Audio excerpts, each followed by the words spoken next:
Blog Talk Radio.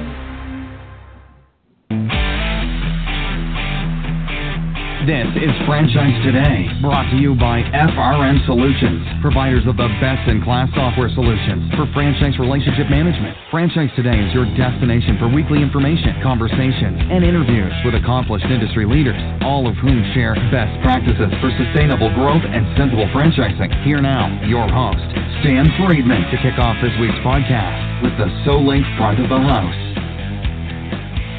And coming to you today from the Lennox Tower studios of FRM Solutions and the beautiful Buckhead neighborhood of Atlanta, Georgia. This is Franchise Today. I'm Stan Friedman, and today is Wednesday, April 3rd, 2019. And just ahead, we'll be joined right here in the studio by another luminary from the world of franchise leadership, Mike Isakson. But first, my thanks again to last week's guest, serial entrepreneur extraordinaire Ray Marciano, who shared so much with us last week about his multiple franchise brands and journeys. Ray has seen it all, and he's done even more. He was a great guest, and I've been proud to continue calling him a friend and peer for more than 20 years. Thanks again for taking the time to join us, Ray, and for sharing your pearls of wisdom with our audience right here on Franchise Today.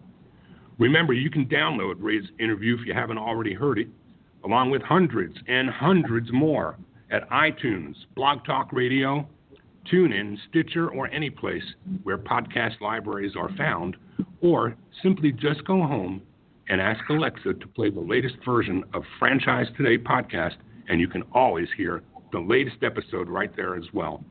So with all of that behind us, it's time now for the SoLink front of the house, and today I kick that off with some encouraging news coming out of the Department of Labor. Yes, the U.S. DOL has finally issued its long-awaited new guidelines for determining when a restaurant franchisor can be held responsible for the labor policies and practices of franchisees. And the proposed new standard goes far beyond a simple redefinition of joint employer. Instead, the Department of Labor is calling for a 4-point test to determine when franchisors and franchisees are joint employers. The two parties would be regarded as equally responsible for the illegal employment actions of a franchisee if the franchisor A has the power to hire or fire employees, B supervises and controls the employees' work schedules or work conditions, C determines employees' pay rates or methods of payment, and D determines the employees' employment records. Establishing a new definition of joint employer has been a quest of the franchise community since 2015, when the NLRB put forth a broadened definition that effectively held national chains liable for the labor practices of their franchisees. The board has taken a decidedly pro-labor stance during the administration of President Obama. Franchisors warned at the time that they would likely curb or seize franchising altogether if the new definition held, citing the greater liability they faced under those new rules and regulations. Any franchisee employee with a labor dispute would likely go after the deeper-pocketed franchisor, they warned, under the old rule. Through the proposal now on the table, the Department of Labor has the chance to undo one of the most harmful economic regulations from the past administration and replace it with a rule that creates certainty for America's 733,000 franchise businesses. This according to Matt Haller, Senior VP of Government Relations and Public Affairs for the IFA. Under standard rulemaking practice, the public will be invited to submit comments to the DOL about the 4-part test. The department will then issue a final ruling, and the process should take about 2 months. Hopefully this will stick. This is the best news I've heard out of the DOL and government relations side of IFA for quite some time on this 3 and 4 years of pain that we've been put through with the NLRB. Very encouraging news. Also in the front of the house, word reaches me of a serious misstep at this year's unconference. No, I'm not talking about the usual hangovers or party too hardy. I'm talking about an actual misstep taken by Out-of-the-Box Technologies co-founder and good friend Andy Abrams, who has done himself dirty. I mean, literally, he's down for the count with an ACL replacement. He managed to tear both his left meniscus and MCL. Andy, I hope you're not down for too long, and until you are feeling better, I know it's only been a day or two since surgery. Go easy on those opioids, my friend, and don't create another problem for yourself. But please get better and work through the pain. And lastly, this week's Front of the House would not be complete without a check-in on last week's multi-unit franchising conference out in Las Vegas. And my good friend Ryan Hicks, who co-produces Franchise Today with me, was there. And Ryan, you're here too, so why not pot up your mic and give us a thumbnail of the mood at this year's conference and share with us what you may have learned that lies ahead on the multi-unit franchising platform here for the next year or so. Absolutely, Stan. I'll also say strong arms to our brother-in-arms, Andrew Abrams. That sounds like a painful experience, but the multi-unit conference was a really, really great experience this year for a couple of reasons. First and foremost, the attendance. I didn't double check, but I'm pretty sure that it broke records. There were right around 1,500 folks there, and the content was really, really good. From the keynotes with Chris Wallace, he, as you may know, he's the host of Fox News Sunday, award-winning journalist, et cetera, but I heard that he did I experienced that he did a really, really good job. And then John Tapper, I didn't get to sit in on that, but it was really good. And then the breakout sessions, everything from adding new brands to the portfolio to building culture to exit strategies and succession planning, using technology for labor reduction and innovative ways to improve operations and funding and everything. The content is really, really stellar. And kudos to Reese and Gary and the folks at Franchise Update Media for putting on a really, really good conference, and I look forward to next year's. Excellent news. And Ryan, we'll have Therese here in Atlanta next week for the Southeast Franchise Forum Luncheon, moderating a panel as well on multi-unit franchising. We're looking forward to that event here in Atlanta next week as well. And that, my friends, is the SoulLink front of the house. And you ask, who is SoulLink? Well, I'm here to tell you. SoulLink is a company that provides amazing loss prevention technology for restaurants and retail. In fact, when I describe SoulLink, I suggest that they've done for loss prevention what Apple and Android have done for cell phones. They've made those tools smarter. Whether you operate a single unit or a multi-unit empire, or you're the franchisor or an executive of a retail or restaurant brand, if unit-level economics is on your mind, you owe it to yourself and to the business to learn more about SoulLink. When deployed, SoulLink's technology captures instances of exceptional behavior at all of your sites. SoulLink then records everything that goes on in the front of the house as well as the back of the house, eliminating the need to review hours of tape to identify these exceptions. After their technology captures it all, it provides reports that actually direct your attention to the specific video clips of those exceptional transactions. This gives you full visibility into every action and transaction at every site from any device, and you do it all on demand. SoulLink utilizes your current point of sale and security camera systems, providing you with added value from those tools. So there is no additional camera or hardware purchase required to put SoulLink to work for you. As always, find out more about them online at SoulLink.com. And now for today's guest interview. It's my pleasure to introduce you to Michael Isakson. Mike is the retired president and COO of ServiceMaster Franchise Service Group, an international franchise services company where he had responsibility for the development and growth of more than 5,000 franchises worldwide, with sales totaling more than $2 billion annually. As part of the $4 billion ServiceMaster Company, Mike led ServiceMaster Clean, Maids, Furniture Medic, and AmeriSpec brands, specializing in residential and commercial cleaning services, disaster restoration, on-site furniture repair, and home inspections. So, Mike, most everyone in this audience knows you from your days at ServiceMaster, knows you from your leadership at IFA back in 07, 08. Is that about right? That's right. As chairman of IFA. But, Mike, I'm going to start today's podcast interview the way we start them every week. I'm going to ask you to take us back and tell us, before those glory days, What led you and your bride, Ginny, to franchising in the first place? How and when did that journey begin in Bismarck, North Dakota? And then we'll talk taking the tape forward as we carry forth and learn more about how you wound up at the head of the table. Well, great, Stan. It's a privilege to be with you today and have an opportunity to talk about franchising. It has been part of our lives for, that's the only business model that we know. Wow. And so actually franchising started in St. Cloud, Minnesota while I worked part-time through high school as a fire technician for a ServiceMaster franchisee. And Dave Thiessen was his name, and Dave's still a mentor and a great friend. But I worked part-time with Dave, doing fire cleanup through high school and through college, and saw the character of that individual and saw the values that he portrayed and said, hey, this is exciting. I also saw the results and what he was able to build. Then I also had another friend that I knew, and I went to work for him for 3 years.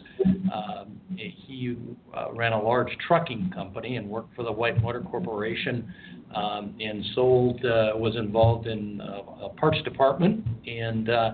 But then I came to the conclusion that I really needed to own my own business. And I talked to Dave Thiessen, the ServiceMaster guy in St. Cloud, Minnesota, and said, Dave, I want to go to work for you. And Dave said, no, you need to become a franchisee. So my first job was working for a franchisee, and then in 1977, Jenny and I made a decision, my wife Jenny, to start our ServiceMaster franchise in Bismarck, North Dakota. And so we moved out there and started just Jenny and myself, and we were fortunate over the next 13 years to build a good organization and become one of the top 10 franchises within ServiceMaster. But Stan, what attracted me to ServiceMaster was, one, the opportunity to build a business with a limited capital base. I didn't have hundreds of thousands of dollars. I wasn't able to do that, but I was able to start that business with a low capital base and build it. And if you will, go out and sell and produce to begin with, and moving forward in that direction. So that's how we started, and it's franchising has been part of our roots. So I went back as far as Bismarck in 1990. I had no idea, though, in high school that you were already engaged then. Yeah. So can you even think back that far, Mike, today and reflect on the word franchise in that moment in time? Did you even know the word? Was franchising something that you were even aware of?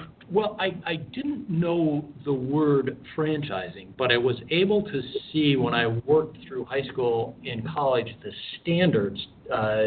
Dave said, this is the way we do it. This is the way we've trained. This is how we use this product. This is how we use this piece of equipment. So I saw a system, and then I was also impressed at that time, in 1960s, 70s, all the manuals, it was all paper manuals. I was impressed with that, impressed with the system. So I saw that there was a track to run on.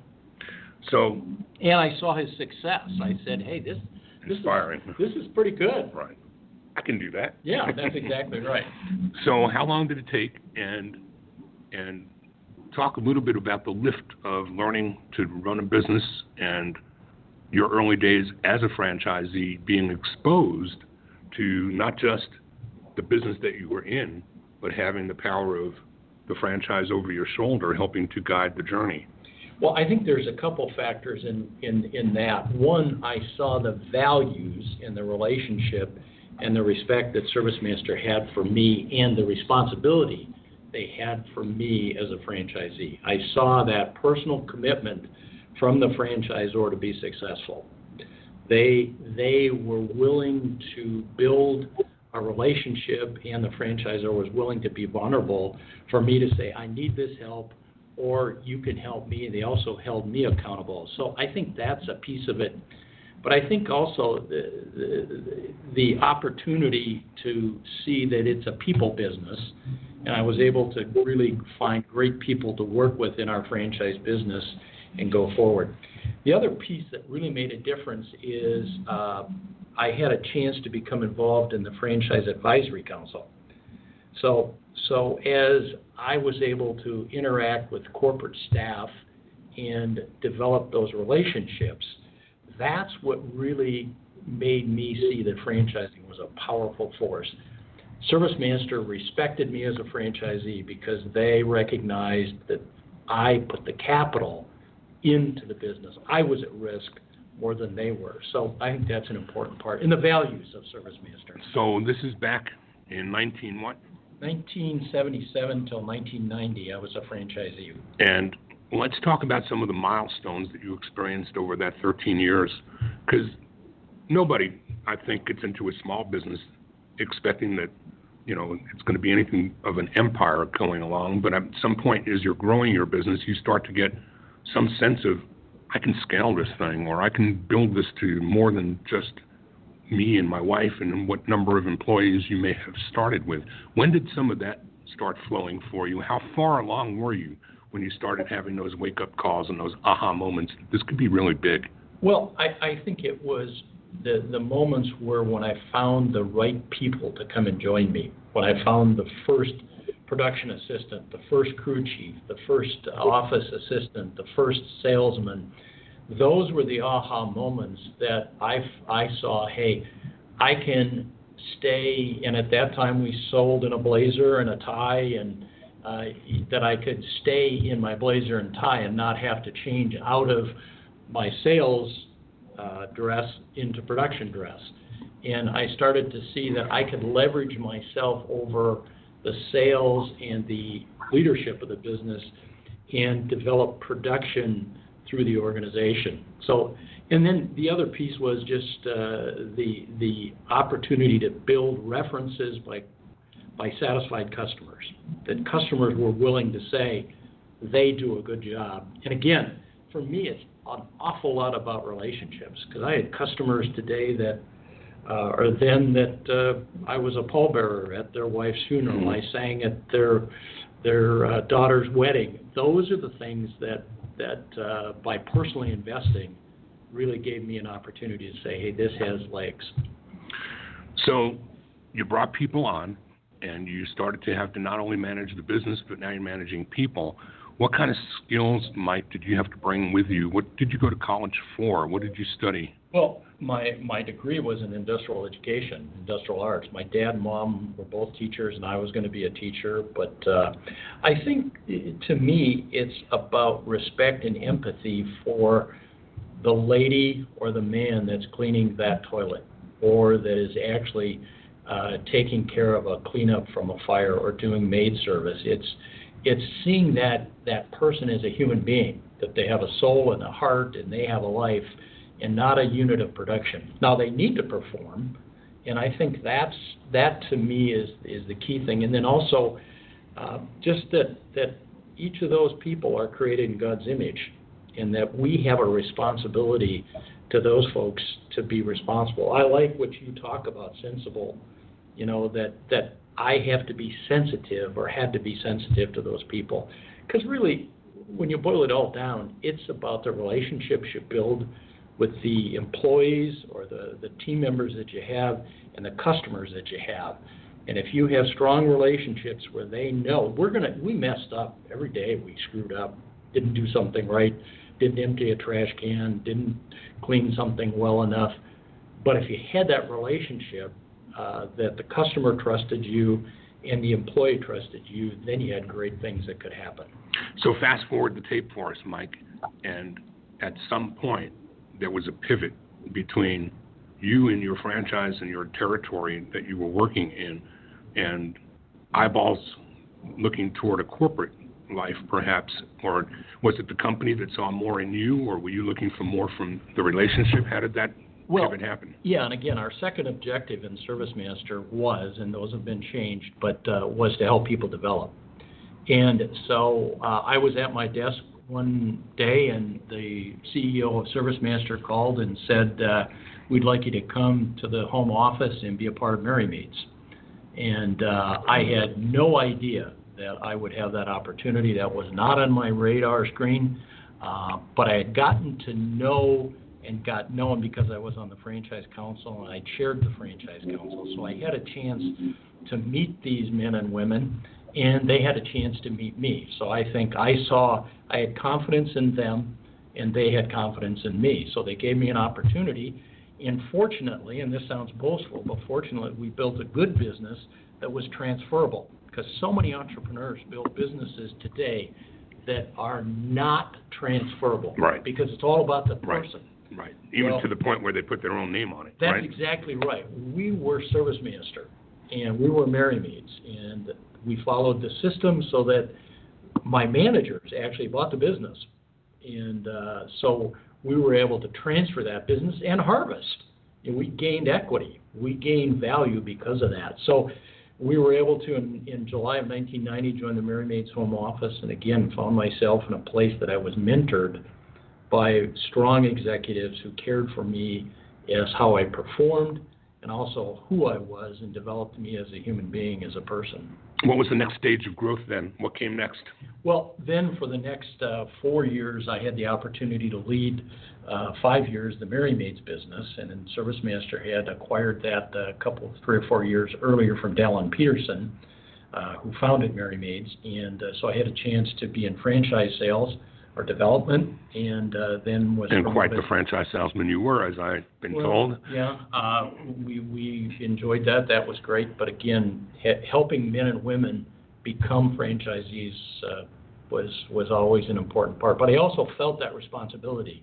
You know, today and through the years, I had an opportunity to speak before our franchisees and speak before many different groups. And I normally don't get nervous when I speak in front of a group, because I just want to talk about, you know, what I experienced. The only time I get nervous or got nervous was when I stood in front of new franchisees who had bet their egg money, if you will, had bet, and I would stand up at our welcome gatherings and visit with them, and I'd get nervous because I'd look at those faces and say, I'm responsible with my team to make sure that each of you are successful in this room. And that made me nervous because I had made a commitment. Our company had made a commitment to those franchisees that we were going to support them. Now, sometimes we screwed up and sometimes the franchisee screwed up, and we had to take action to deal with either one of those cases. But so that first years at Maids was great, and then had an opportunity to move to Memphis and take on more of the responsibility of the ServiceMaster brands. Talk a bit about the culture of the brand and how much, you know, I tell people in our audience all the time that your secret sauce, no matter what your concept is, may be unique and it may be great, but it's probably 50% or less of the success of your business. The culture of your business is every bit as important as whatever the product or the service is that you're bringing to market. Talk a little bit about how that ServiceMaster culture weaves into the fabric. Yeah, and Stan, you know, the quote that we all hear so often, that culture eats strategy for lunch, which is exactly what you just said. ServiceMaster had, and I'm a franchisee of ServiceMaster Maids today, and we can talk a little bit about that. Repeat that. I am a franchisee today. I have 21 franchise agreements that have my signature on them. So I was a franchisee, I was a franchisor, and now I'm a franchisee. I'm writing royalty checks today. All right. But in our franchise organization, we follow these corporate objectives. They aren't part of ServiceMaster today, but when these 4 objectives were started in ServiceMaster in 1970.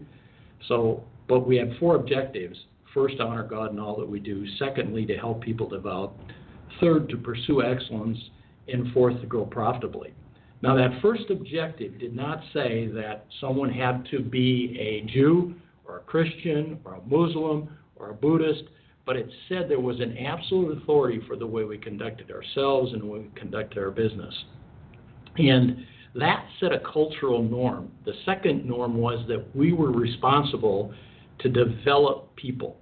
Now, that means that housekeeper that's cleaning 22 toilets every night in a building, or cleaning up from a fire, or that Maids team member who's out vacuuming a home. I'm responsible to develop that person And I'm responsible to develop the team, the executives that I work with, and uniquely, I was responsible for the development of my boss. So it's up and down, which is very unique. The third objective is to pursue excellence. And you'll notice that the excellence pursuit does not talk about the customer. It certainly was a part of it, but more importantly, how we treated each other with excellence. And then the last one was to grow profitably. You can't have sustained growth, which goes back to your theme, sustainability. You can't have sustained growth without profit, and you can't have profit without growth. You can have spurts, right, but you can't get there. So that really defined the culture. And as I was privileged for 23 years to lead the franchise business, I actually would have franchisees hold me accountable to those objectives and say, Mike, did you really help people develop? Or you grew because you focused on profit as opposed to those two sustainable pieces. So those cultures were very, very important as we built the business. Were those cultures, were those part of the business from the very beginning, and you said they're not in place or exactly the same today as they were then? That's right. They were as a part of ServiceMaster from the very beginning. ServiceMaster started after World War II. Marion Wade, our founder, started cleaning carpets in Chicago, moth-proofing. Wool carpets got eaten by moths. But then as ServiceMaster was a publicly traded company, we had those objectives, and then as we became a privately held company, we were purchased by Clayton, Dubier, and Rice about, I want to say, I'm going to get some dates mixed up here, but we became a private company, and they elected to change those objectives, which is fine, and we do have a good set of norms today, but certainly have changed a bit. But for many of us in ServiceMaster who have been there for a long time in Maids, and Furniture Medic and AmeriSpec, those objectives are still very important. They're important in our business. And as a franchisee, the 150 ladies that showed up today to clean homes in Iowa and in Arkansas and Ohio, hopefully those ladies saw those objectives at play. Now, we fail at them, but they're aspirational. Right. We're going to talk some more about your growth years into the corporate world at ServiceMaster when we come back from our break. And we're also going to talk then about the IFA and when that journey in your life caught up with you and the road you've taken and have shared with others through your service to the IFA. We'll do all that right after a break. Franchise Today will be right back, but first, a word from our sponsors. Franchise Today is produced and presented each week by FRM Solutions, providing best-in-class CRM and document management software designed specifically for franchising. FRM enables real-time business intelligence, communication, and collaboration between all members of the franchisor's team and their prospective and existing franchisees. This empowers your team to simply and seamlessly track, access, and manage all communications to and from prospects and existing franchisees, including text messages. Legal and compliance is simplified as well.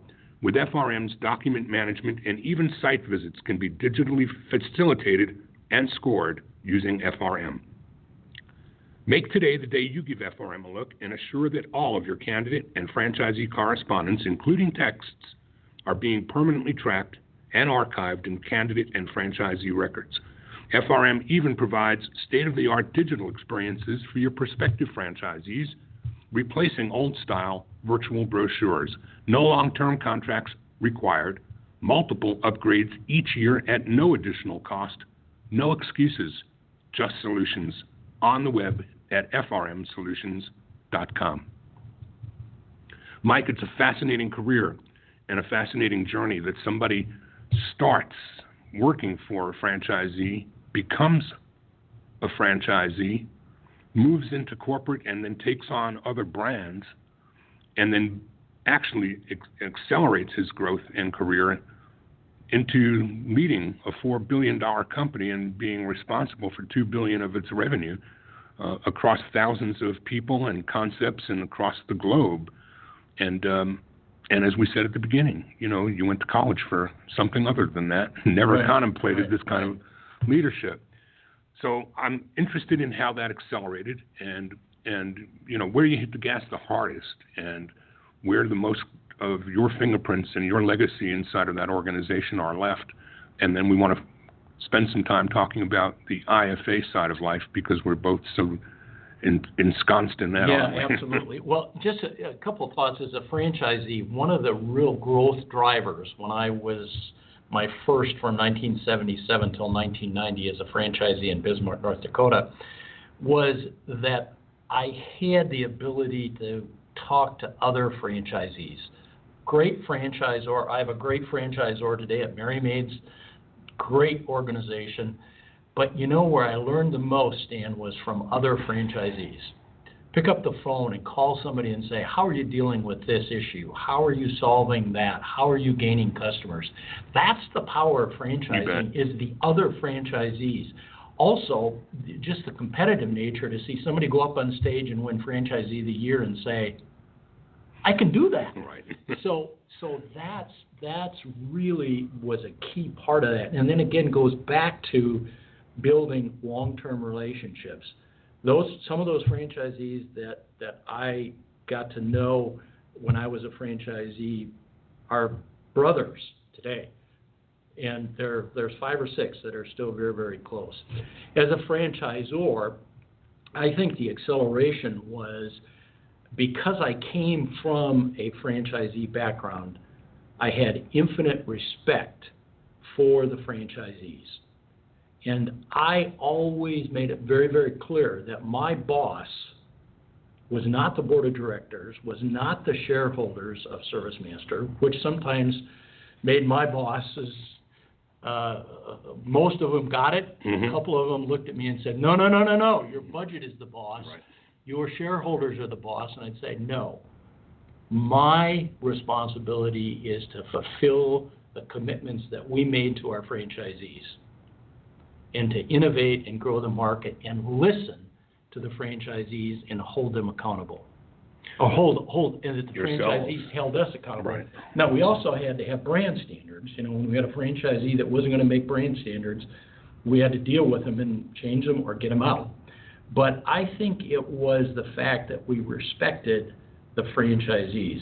If in our senior organization, if we heard, we had 350, 400 staff people that were out supporting franchisees. If we heard a new franchise support person talking negatively about a franchise owner and how stupid they were, how then they did all the negative, no way. Did you invest to buy into this business, Mr. Support Manager, who just got out of college? No. This guy or gal did. The respect and the empathy for those franchise owners is critically important. They put the capital in place. Right. And so I think that was an environment that we put the franchisee, because we cannot get to the customer except through the franchisee. That's the agreement that we made at the beginning. So when you look back on, and I marvel again at how you've begun with the end in mind almost. You began as an employee of a franchisee, became a franchisee, went to corporate, became a corporate executive to only in the latter stages of your life become a franchisee again and run the whole gamut. I mean, that's an amazing journey with ServiceMaster, and your life's not over. You're doing so many other things that we want to have time to get into today as well. But before we talk about things that have come since, I want to try to throw down a marker as to where IFA and you first got together. I'm certain it was sometime after you got into Memphis and into the corporate side of life. Yeah, to be quite honest with you, Stan, ServiceMaster had very little involvement in IFA, very little involvement. I looked at my invoice to become a member, my dues that we paid, that ServiceMaster paid. I looked at that number and I said, what do we get for this except for this plaque on the outside of the building that says we're a member of IFA? I thought it was a good seal of housekeeping. So I called Don DeBolt, who was then chairman of IFA at that point, CEO, and Don came out and visited and basically said, here's all the things that IFA does representing the industry. And what caught my attention is that ServiceMaster had a significant government affairs relationship, our organization, but it was primarily in our pest control industry. It was our Terminex business, in our lawn care business, in our home and warranty AmeriSpec business. But we didn't have experts for government relations in franchising. So I saw IFA as an outsourced government relations organization to protect and enhance franchising. And so I looked at the dues that we paid, that I was buying that, I outsourced that to the experts. So then I had the same power as Coca-Cola, as Marriott, as ServiceMaster, in big and small. And then as I got involved in IFA, getting to know Matt Shea, getting to know a lot of the folks like you, Stan, and myriads of others, I learned about, again, the opportunity to learn from fellow franchisors. You know, I tell people... And suppliers and franchisees. Tell people all the time that if you're looking at IFA from the outside, it's nothing like anything you'll ever see anyplace else. It's not like a chamber of commerce. It's not where two people in the similar business aren't going to share with each other at a chamber. They're competing with each other. Yeah. But like you've pointed out, you get on the phone and make those calls and talk to other franchisees, and you find a very giving community of people willing to share. It's unusual for people that don't come from within this world of ours to wrap their heads around that. Yeah, you know, you said David McKinnon was with you a couple weeks ago. David ran Maids. David actually started as a ServiceMaster franchisee in Canada. Wow. And then formed Maids. And when David and I David owned it. I never owned anything like that, but David and I would talk frequently as competitors. Sure. And that's, like you say, that's the great part. But what amazed me, Stan, is the relationships, again, that I've been able to develop inside of IFA. They're rich, they're great people. Almost all of them. There's a few that aren't. Well, and in life that's the case anywhere you look, right? But the thing I tell people metaphorically is that all of us, whether we are franchisors or suppliers, once a year when we get together at convention, it's like IFA is the franchisor, and we are all franchisees of IFA. No, that's right. And we all come together in fellowship, and we all come together in community, and we all come together in sharing and caring and communicating in rooms where you will find CEOs of competitive companies sitting in the same sessions, but we're all franchising, and it's just an amazing space. So the leadership roles that you've played, I mean, I remember you as chair in 07, 08. I don't know that I knew a lot of you or about you prior to the exposure that I had to you in leadership as our chairman. Tell the audience what that looked like, and tell those who might aspire to one day work through the chairs and to become involved in leadership in our organization, what that did for you personally and what kind of legacy it left for others who followed in your leadership. Well, I was fortunate, once Don challenged me to become involved, I started to attend conferences. ServiceMaster had a large international presence in 34 different countries around the world, and Don asked me to lead the international committee, and that was the first committee that I had an opportunity to chair. And then soon after that was elected to the board of directors and served, and then had an opportunity to participate in the board meetings and to work and to help the association. And then Steve Siegel, who was chairman at that time, picked up the phone one day and said, would you consider entering the chairs? Now, at that time, it was a longer process. I think there were 4 different steps as you move through secretary, treasurer, first vice chairman, and then chairman, and then past chairman. But again, it was working on some of the government relations, some of the facing parts of franchising that really excited me. That is such an important part, and IFA continues to do an outstanding job in that that whole area.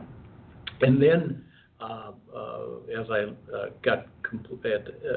finished my role as chairman, I had an opportunity, as I have before. Doc Cohen talked me into becoming involved in the foundation. And IFA has the Educational Foundation, which is basically a nonprofit 501c3 for the educational benefit of franchising. And so I've been involved, and that's where you and I have gotten to know each other, primarily through the activities of that. But again, a little bit about, okay, I've been blessed both personally and financially, and my family's been blessed, and we can give back. Plus, it's fun, and you're always learning from great people within IFA. So today I am past chair of the foundation and still stay involved and active. If someone were to say to you that I'd love to get involved, but I really don't have time, what would you tell them? Well, first, I would encourage you to think, if you're involved in franchising today and if you're not involved in the Certified Franchise Executive Program, that is a great place to plug in, because you'll go and start to attend classes, and you'll start to work with other people that are going through the Certified Franchise Executive Program. That builds relationships. Secondly is to get to some of the local franchise activities that are going on. And then our conferences, one conference that a lot of people overlook is our DC gathering. The lobbying day, it's a smaller environment, and you get to build those relationships. And then also just plug in and find out who's chairing the International Committee, who's chairing the Franchise Relation Committee, who's chairing supplier relationships, and plug in and say, hey, I'd like to get involved in those activities. So that's how I'd encourage you. I'm kind of asking this to walk us up to the last segment of our interview today, and talking a little bit about your consultancy and the work you're doing today. When somebody would tell me they don't have time, I would almost hear the same thing as I might have heard once when I was still a franchisor from a franchisee who said, okay, I bought the business, now make me rich. I don't have time to do the marketing. I don't have time to do this. I don't have time to do that. You don't have anything but the need to do the things that are required for the growth and success of your business. And by giving as you've given, that year as a chairman, I'm sure it took an awful lot personally from you, but I can't help but believe that a lot of those blessings that have been bestowed upon you came as the result of all of that giving. And whatever you gave, you got back tenfold and more. No, that's exactly right. And Stan, I think it's more about personal stewardship. Yep. We've been given things, and I found that the more you give, it comes back. And time is the most valuable thing, but also it's the people side. It's all about people, and to stay active and stay involved is really an enjoyable piece. I put up our show notes for today's episode, and I talked about listening fuels insight. Insight influences strategy, and execution drives success. Working on what matters most, identifying and prioritizing the issues that will have the greatest impact on your business. That is a handful of words that speak volumes. And talk to us a little bit about what you're doing now with Doug and Jim and the work that you're doing to help others grow through these sage words. Well, we have a group that is called Insight to Execution, which basically is what you've talked about, that you spend some time to gain the insight of that business, to find out what are the drivers. Because, most of the time it's 3 or 4 things that are going to move the ball most significantly inside of that business. And so we've had an opportunity to consult and work with companies across businesses today, and then also use those same concepts. I have that are members of 3 or 4 different franchise boards, and to use that ability to serve as a board member to hopefully look for some insights from my experience, and also to support and mentor the CEOs that lead these businesses. So how do people get involved with you or you with them? How are you able to help somebody listening to us today, an aspiring franchisor, hearing all these pearls of wisdom coming from someone like you? They probably think a guy like you's not approachable. Well, yeah, I think one of the things I've been fortunate with Dr. Ben L'Italian, I've been able to teach an ICFE course, so I get to know some of those folks, but it's mostly by referral. Someone will say, hey, I worked with Mike on this, work with Doug or work with Jim on this, call them up, see if they can help. Also, I'm pretty direct in saying, hey, I can be of help or I can't be.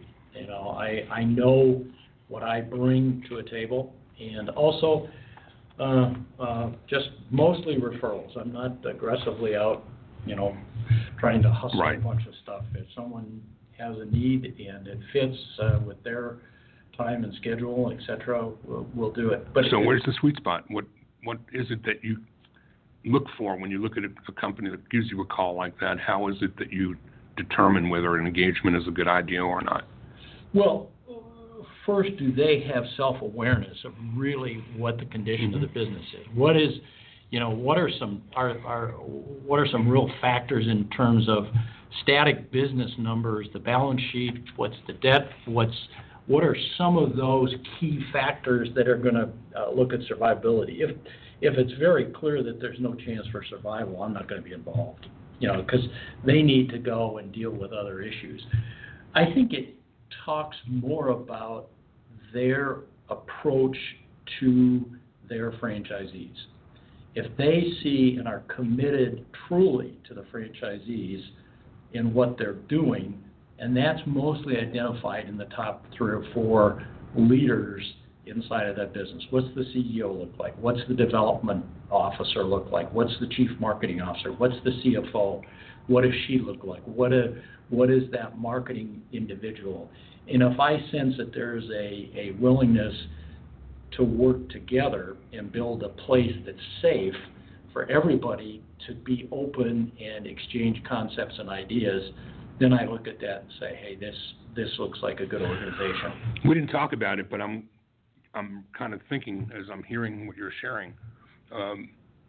I've often said that I think it's gotten way too easy for some people to become franchisors, much the same way as it has become too easy for some people to become franchisees. They weren't guided properly. They weren't given an exercise to put the left and the right side of their brains into synchronous harmony before reaching a decision. And they, maybe with a mismanaged expectation, step into a world that they thought was going to be something that it isn't, instead of understanding completely that a franchise relationship has responsibilities on both sides of it. On the Zora side, I see that happening of late too much too. I think there are a lot of people who just think, I'll get an FDD, I'll get out there and I'll sell franchises and I'll be rich. Yeah, and I think that what I've seen is with the emergence of the private equity groups into franchising, and private equity likes the business model in that it is a cash generation. The capital investment typically is at the franchisee level in most cases, and I think that to really understand something, you have to have empathy. Now, empathy doesn't mean that you have to go and be a franchisee, right, but you have to have that ability. I had a boss that would always say, a spreadsheet can hold anything. And today, I think there's too many projections that are made that are just totally fantasy. And so I think that it perhaps becomes too easy because capital is so available today that people can go in and grab these businesses and move forward. But on the flip side, there's some very, very great private equity groups that have done a great job in franchising and have built lots of value for franchisees and franchisors. So, Mike, where do you see it all going? For you, it all began with GR and government relations, and there's certainly been some interesting years in the rearview mirror. In the recent past, this NLRB news that I shared earlier today is certainly some good news. What do you see on the horizon? Well, I think that as an organization in franchising, we need to amplify what we're doing as an industry. Franchising Gives Back is a huge example. I think it's closer to $1 billion a year that franchising puts back into communities by giving back the sponsorship of Little League, Jimmy John's and some of the other organizations that are just giving millions of dollars back into the communities to amplify what franchising does to create wealth. It is the most effective way to generate wealth for individuals. I think about our minority populations. What a way to change people's lives. Second is IFA, and we're working hard to make it better. To how do we improve it through government rules, the NLRB ruling? How do we make it better? How we better franchise? And then third, how do we support the community that we have in franchising? And we do have a great community. And so I think it continues on because it is such an efficient way to go to the marketplace, because you have the capital in the hands of an owner that are very, very close to the customer. And then you have a brand and a trademark and a system and IP that is all interconnected as they serve that customer. So I think it's very, very exciting, and we'll just see this business continue to grow and develop. And so to an emerging franchisor listening to us today, I think it's a safe bet to say join the IFA. That's a really good idea. Do it. What other nugget would you give to an emerging ZOR and suggest if they do nothing else, do this? Well, I always think about the strategy that you have to create and keep customers, to create, if you will, and retain employees. Then you take that strategy and you have execution. How well do you achieve against those? But the multiplier is the trust in an organization today. And I encourage franchisors emerging to think about what's the strategy to get and keep customers, to get and keep employees, and then how do you measure execution? What are the scorecards? How do you perform against that strategy? But it has to be in an environment of trust. And if you have negative trust, you multiply it against the negative and the thing goes south so fast. But if you have trust within an organization, and that's a feely, touchy kind of thing, but trust is following through in the agreement. It's the respect, it's the empathy as you go forward. I think another thing that I'd encourage a franchise, a beginning franchisor, is today we as franchisors need to come in and have that positive leadership development. We need to walk into a room and command the room, but we can't demand the room. Our franchisees expect that we will give leadership, but we also need to make sure that as we walk in, that we do not become so self-egotistical that we have to demand the room and everyone pays homage to us. And I have seen franchisors today that become successful, and they walk in, they command the room, but they also demand the room. And in that demanding, franchisees lose trust and respect. So it's a great system, and I've just been so blessed to be a part of franchising, and certainly would have never, ever guessed. But for me, it's God's grace. He's led us through all kinds of opportunities, and I'm just very thankful. Well, as are we who know you, because you do give back, and you give back freely and openly and transparently, and all of those are really good things to build the kind of trust that you're talking about in franchised relationships. Before I ask you to tell the audience how they can find you again and get in touch with you again, are there any questions, Mike, that I should have asked them that I didn't? Stan, not really. This has just been a great chance. Again, I just very thankful to those that have taken an interest in me, in my family, and it's been great fun. No other questions. Well, then, in the time we have left, tell the audience how they can find you and get in touch with you or learn more about what it is you're doing that could be beneficial to them. Well, probably the best way, Stan, is just to shoot me an email at isaksonm@gmail.com. It's isaksonm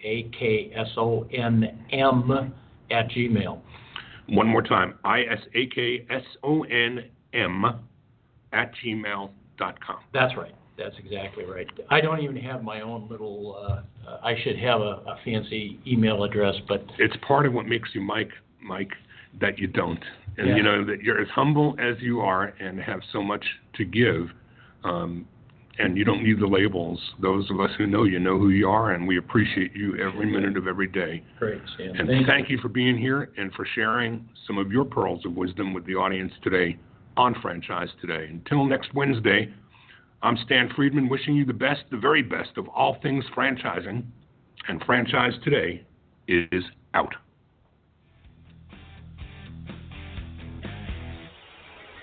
Franchise Today is a production of FRM Solutions, providing best-in-class CRM tools to empower relationships with prospective and existing franchisees.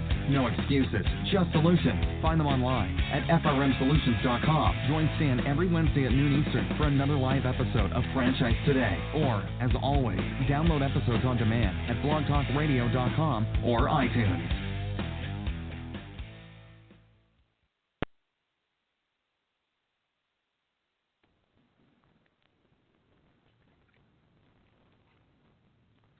When you're part of a military family, you understand sacrifice and support. At American Public University, we honor your dedication by extending our military tuition savings to your extended family.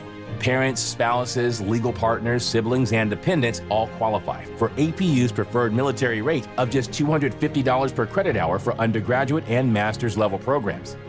American Public University. Value for the whole family. Learn more at apu.apus.edu/military. If you need a new appliance, you don't need to visit a big box store. You just need to visit Bray & Scarf's year-end clearance event right now. With sale prices on KitchenAid dishwashers, plus Whirlpool washers and dryers, one visit is all it will take to see why Bray beats big. When 2024 ends, so do these deals. So act fast. Visit any of Bray & Scarf's convenient locations or shop online at brayandscarf.com, where it doesn't cost more to get more.